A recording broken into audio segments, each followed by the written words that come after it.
Ladies and gentlemen, we need to talk about Magnus Carlsen. In today's video, I'm going to be covering a game that he played just yesterday in the European Team Championship. He's currently representing Norway, and he is their board number one. His opponent was a 19-year-old grandmaster from Denmark, the number one ranked chess player in Denmark, Jonas Bjerre. And it was one of the most absurd games of chess I've ever seen Magnus take part in. It was incredible, ridiculous, blunderful, and I'm going to share it with all of you. Also, I'm currently in London, and I just want to shout out the incredible people from here and from all over the world. Yesterday, we did an event at the Conway Hall. Look at this event. We had over 400 people come out, and we did a Q&A. We did live Guess the ELO. I'm going to minimize it just so you can view it, but also see my face. The event was hosted at Conway Hall, and my co-host was Bobby Siegel. Incredible man, hosts a lot of incredible shows, and he's a mathematician and a teacher, and and an author as well, and just so many great things. This was spectacular. So drop a comment on this video if you were there. Vote each other to the top so the comments are not just Levy never fails to make chess videos and all of this stuff. Really just a special time, just a special event. I must have signed like 300 books, took photos with so many of you. People flew from Austria, from Kazakhstan, from Ukraine. People flew from like all over, from Finland. There was people traveling to London just for this event, which is just mind-blowing. So thank you to all of you who came, who have been coming to these events. I have one more in London on November 21st, and then it's back home to New York. But you're all inspiring me to do a World Guess the ELO tour and a Q&A and all these. I mean, it's going to be really, seriously, 2024, that's one thing that we might do. So thank you, honestly. I'm just blown away by the support. Like, really, seriously, it's incredible. And if you don't have the book yet, get it for the holidays. But for now, today, we are going to look at this game, Magnus Carlsen versus Jonas Bjerre, and we need to talk about Magnus. We're actually going to look at this game from Magnus's perspective so that you are able to sit in the shoes of a good chess player for once. Just kidding. In many ways, you're all wonderful. I'm in a good mood today. I will not be roasting you. And also, sitting in Jonas's shoes, he's 26-30, so he's also a very good chess player. So this is actually Magnus's 18th game in a row, I believe, or 17th game in a row, not playing a 2700 GM. He's been playing in so many chess tournaments, he actually hasn't played a 2700, which is wild. So Magnus plays e4, knight to c6 on the first move. This is one thing we got to talk about Magnus. Like, this dude is not, he's playing some serious openings recently, but he is going crazy with some of his opening preparation, just trying to take people out of a comfort zone. When you have 90 minutes on the clock, you have so much time to prepare. And right now, it's a crazy information age of chess that I think forces him to play these more provocative openings. His opponent plays knight f3, trying to get him to play back into a king's pawn, right? His opponent doesn't just take the center. Magnus played d6, basically saying, look, let's go. Peer's defense. Now we are just straight up playing a Peer's defense. This is, or technically this is called the Nimzowitsch, but if this knight wasn't here, it would be the Peer's defense, and white is playing what's called the classical setup with two pawns and both knights out, not playing King's Indian style. And also not playing Austrian attack style. Plays d5 after spending 7 minutes on that move, by the way. Took him 7 minutes to muster up the courage. And Magnus actually undevelops the knight. You would think that this is like disrespectful. It's not, because now white's structure is locked.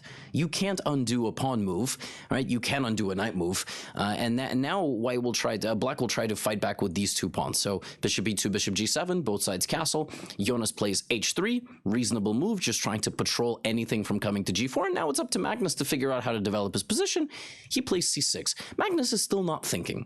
So he is up 18 minutes on the clock. Clearly, the opening is some success. He also will potentially expand on the queen side with his pawns. He's going to decide which way his knight is going to go. He'll probably take on d5 and find a way to develop his bishop. So everything is fine. Jonas thinks and plays a4. a4 is an interesting move. It's a very, very committal move, but it's trying to take space away from black. Now, black has a very difficult decision to make. Does he play a5 or not? Right? So just so you understand, like, if you allow white to play a5, he might then also play a6. He might play b4, and it's just at some point, not right away, but it's a big question to ask yourself, like, do I want to be smushed by this guy? You know, am I into that? Like, maybe I don't like the space disadvantage, right? So Magnus thinks a little bit, plays a5, which is a big thing for Magnus because he doesn't really like to overcommit pawns. This is one thing that they say He's very delicate with his pawn moves. And what that does is it wins control of the b4 square. If white plays c3 in the future by moving his knight, then he will undermine his center. And now Magnus is going to travel to b4, where he will have a home for the knight. It will put pressure on the center, defend his position, pressure c2. So typical Magnesian type of game. Knight to a6. Jonas plays bishop f1. Notice Jonas is like spending a lot of time. He's spending 5 minutes, moving his rook, trying to defend the center. Then he's undeveloping his bishop because the bishop has the exact same scope that it did on that square, and the center is protected, and maybe he's going to put the bishop over here, right? So Magnus arrives on the b4 square. Both guys are just sort of developing their pieces to the squares that they think are going to be the most useful for short-term and long-term gain. That is what chess is all about, okay? So Magnus maneuvers the knight to the b4 square after securing control over it with the move a5. Jonas is undeveloping for now so that the bishops can be repositioned, and at some point he will use his slight space advantage, and then he will advance into Magnus's territory, right? So there we see bishop to g5, another just very natural developing move. And black doesn't really want to play h6 and like g5 because, again, and by the way, also actually if bishop h4 g5 is not so bad, but if h6 is played, then he's just going to go back. That's kind of the point. And you would think, what is the difference? Like, you can't attack this anyway. Well, this is a bit of a weakness. And by inducing this move, these two are quite weak. So bishop to d7.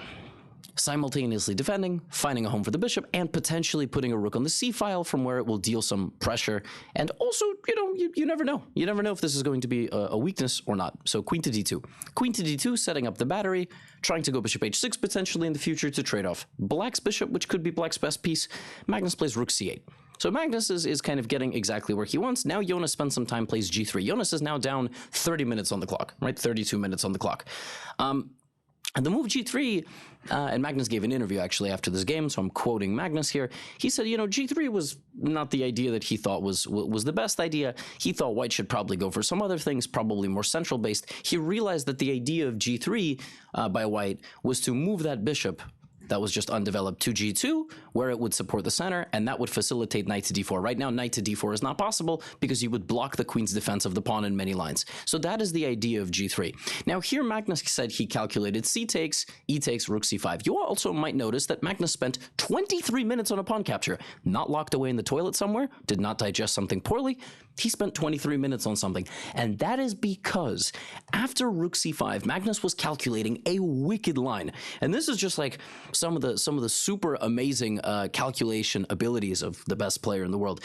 And this is all from the interview. So in the game, he attacked this pawn, right? And he said, what I was calculating here, in the game, this move was played. But he said, what I was calculating in the game was knight to d4. To try to play this and maybe go to b3, right? Put the knight on b3, which would dislodge the rook and attack the pawn on a5. So knight d4, and Magnus calculated knight takes d5, takes, fork. Whoa. There's a fork suddenly to the queen and the rook. But now Magnus takes the knight. This is all he calculated. He didn't play this. He calculated this. Rook takes. Queen slides out of the way. Now black is forked. Not only is black forked, after queen b6 takes, black is forked again. And that's a very big problem. And so Magnus couldn't figure out from a distance. Remember, in chess, you don't get to move the pieces and then go, well, actually, I want to go back. You have to see in the future. And here Magnus said he found rook d3, threatening the pawn, which is actually pinned by this queen. And if king h2, you get the knight out of danger by playing this move. An incredible idea, rook to d2, getting to the f2 pawn. And the thing is, white can defend against rook d2. Like, for example, there's rook d1. But after takes, the knight gets out of danger. That's the most important thing. And black simply has a knight and a bishop for a rook. And that advantage is substantial. It's a substantial advantage, not to mention that white has a lot of weaknesses. So when he played rook c5, Magnus had to make knight d4 work, and that is why he spent over 20 minutes calculating it. And then his opponent went here. His opponent went there in like 4 minutes. So, in chess, sometimes you do a lot of work, but then it doesn't necessarily pay off. So I'm going to just respond to my wife real quick, because she's back in New York. And I realized I never messaged her when I started recording. So I just told her. There you go. Bishop 2e3. I hope you all find somebody who loves you for who you are one day. Unless you are a terrible person, in which case fix yourself first and then, you know. And now Magnus sacrificed the rook. So we come back from that slight intermission, and Magnus, with his rook threatened, bulldozes it directly into Jonas's position. Okay. Thank you, Magnus. I'm not going to yell because I'm in a hotel and they're cleaning outside. It would be very embarrassing. I don't want to scream. Rook takes c3. Here we go. And you'll notice evaluation likes it. Why is that such a good move? Well, if white takes with the queen, then after knight takes d5, the queen is hit, and both these pawns are super soft. The c-file is really weak, and frankly, the pawn on a4 is weak. So Jonas has a queenside that is extremely vulnerable to just getting completely battered. For example, queen b3, bishop f5 attacks the pawn. White can try to play very passively, but then I will grab the bishop. You cannot take with the queen because I take this pawn, so now your pawns are split, and then I just play like e5. Just have a completely normal game where white has absolutely nothing and has two of the stupidest rooks of all time. So Jonas has to go here, and Magnus can take on d5, but throws in this move and takes on c3. So Magnus calculates, he can sacrifice a rook, he can win a pawn. So Magnus has a knight and a pawn for a rook. However, he has a better position. Why? This is vintage Magnus stuff, right? Like, incredible game, right? This is like everything that we could have, you know, ever wanted when looking, you know, for a game of Magnus. d5 is weak, a4 is weak, and he's just going to completely easily, you know, steamroll his opponent. Jonas plays bishop to d4, right? So he's not keen on trying to somehow save this pawn. It's not really possible. If he tries to save this pawn, he will hang h3. He will also just not defend this pawn. Not to mention, he will probably lose this pawn and this pawn as well in the future. Like every pawn in Jonas's position. I don't know why my nose just got so itchy. Having like some big adventures here. Oh, goodness. Bishop d4. Instead of defending the pawn, takes. And now bishop c4. And so Jonas gives away this pawn as well. And both guys make a mistake here. Both guys. They both saw a sequence of moves that did not work. Both of them had spotted that after bishop takes h3, queen to d2, attacking the knight, pawn to e6, there is knight to g5, and then this deflecting the bishop there into a fork. Both guys had spotted that from a distance, but both guys were wrong, because as it turns out, you can walk the king forward, not backwards, and then if this, you actually win the knight. And what happens is you have a knight and like 37 pawns for a rook. And black is just, you know, bishop takes, knight takes, and put the knight on b4. White is just down like 4 pawns. I don't know, 3 pawns, 4 pawns, 4 pawns. Very, so it's completely lost. So both guys actually missed that completely. And so this is actually Magnus's first chance. He said afterward that he saw this, but he saw the sequence with queen d4, g4, and he just didn't go for it. So he played e6, and not only did he play e6, he voluntarily damaged his structure. He doubled his pawns, but he doubled his pawns because what they do is they create a huge barrier. So now it's really difficult to access any central square. Also, bishop c6 is very good, and queen f6 is good. Magnus's pieces just walk themselves to the best squares on the board. The next, you know, the rook just comes over, and I mean, he's still up 13 minutes on the clock with a completely dominant position. This is like vintage Magnus, right? So rook a3 is played, and the knight has to move, so it goes to e4. And now black is just going to enter the position and ravage it. So black is just completely winning. Like there is nothing. I mean, white has more pawn weaknesses, which he cannot defend, which is why this whole sacrifice was completely genius. Not to mention the pawn on h3 is still hanging. In case you have been wondering why that pawn is not getting taken, same question. Right here, Magnus can simply take the pawn. And he said that, and I think what he didn't like is maybe something like knight e2. He didn't like that suddenly his position is losing stability. Like rook c2, rook d5, suddenly the knight is hanging. But then you can just defend it. And again, his pressure is just much better than his opponent. Like he spawned at bishop h3, but another moment he didn't take, he played rook c4, right? So rook c4 attacks the knight, well, keeps an eye on the knight and threatens the pawn on a4. And now Jonas played knight undeveloping to e2, looking to go here. By the way, the pawn on h3 is still hanging, for the record.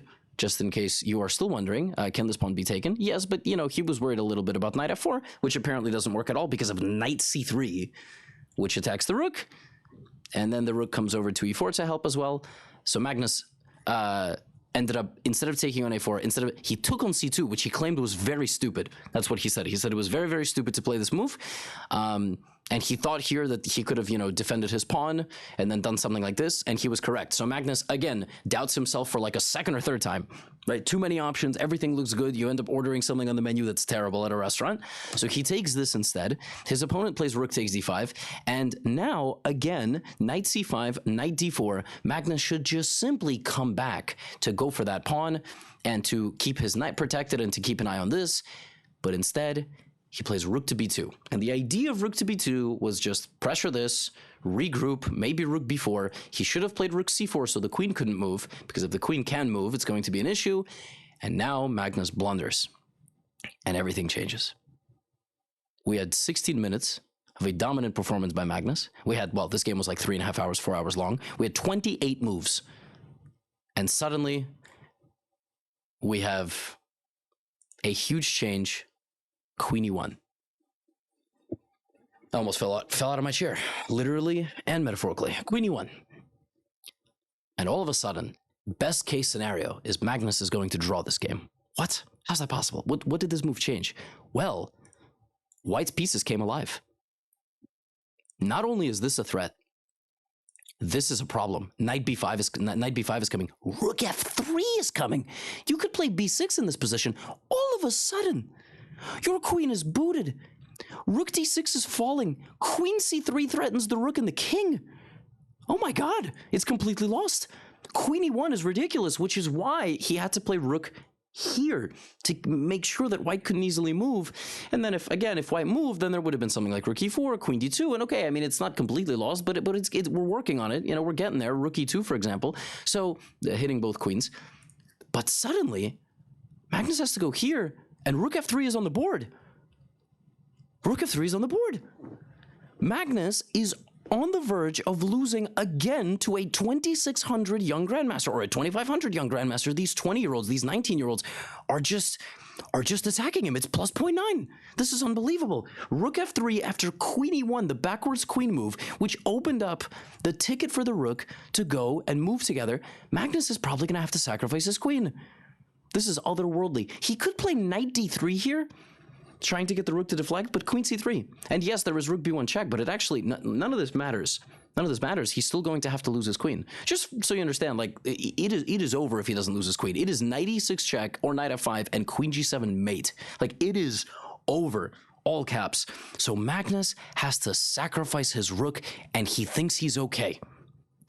And he probably saw that when he played bishop c6. Queen e1, he spends 8 minutes. He goes, you know what?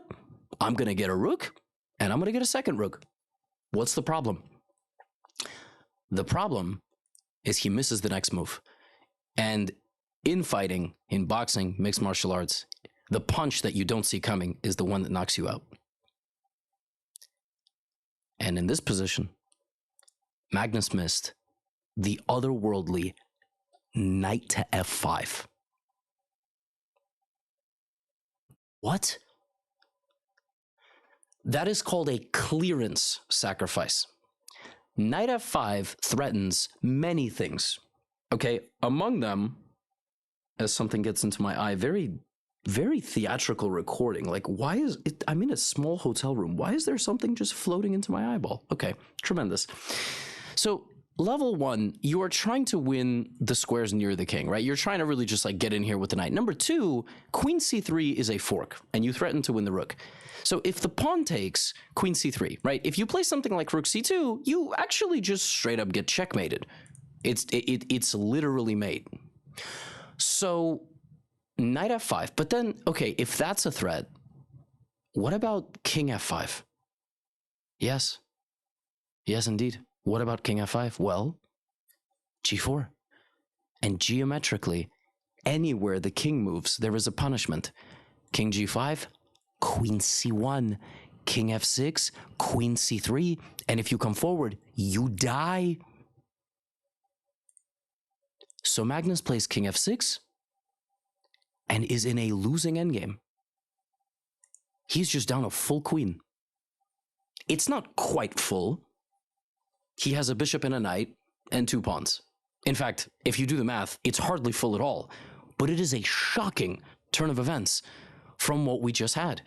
And you give me Magnus here with white against most players in the world, I would say he will find a way to win.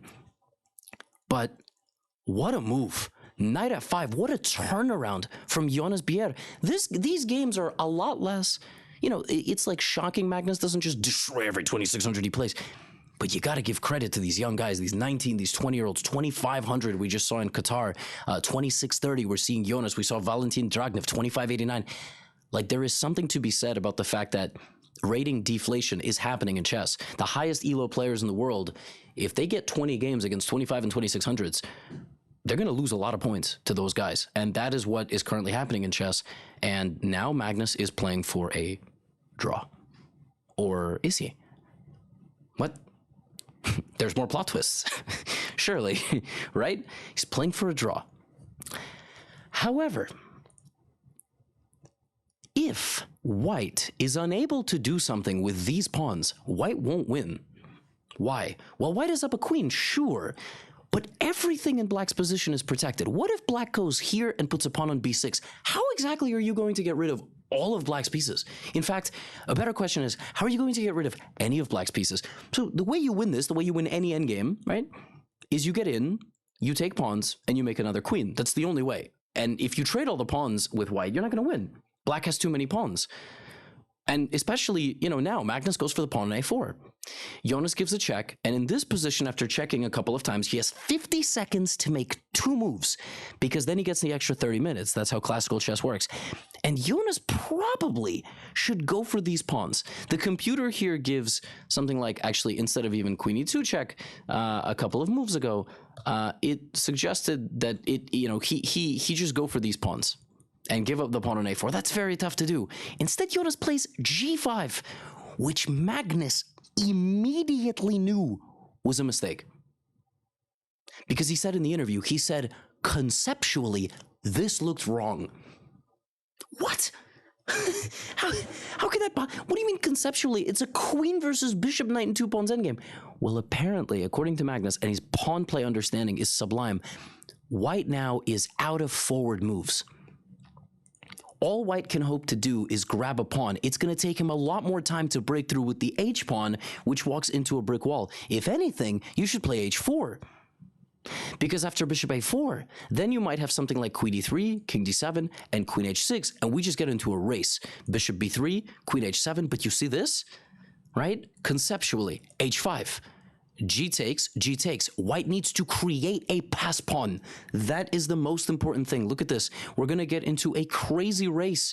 The queen is going to go to g7. The knight is going to go to d3. If h7 is played, knight e5, and both sides are going to queen, but actually it is black who is going to win the game. That is unbelievable. Because you have too many threats. 2 queens lose to a queen, bishop, knight, right? So you got to be very, very careful. But conceptually, this is too slow.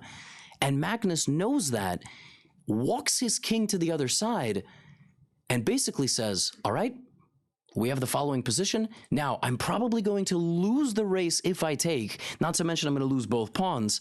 So let me play b5. This is even more important. b5. Now, he could have maybe taken one like this, but doing it this way, forcing his way through with a pawn, he loses the pawn, but his king walks up, and he can now chuck everything and just go.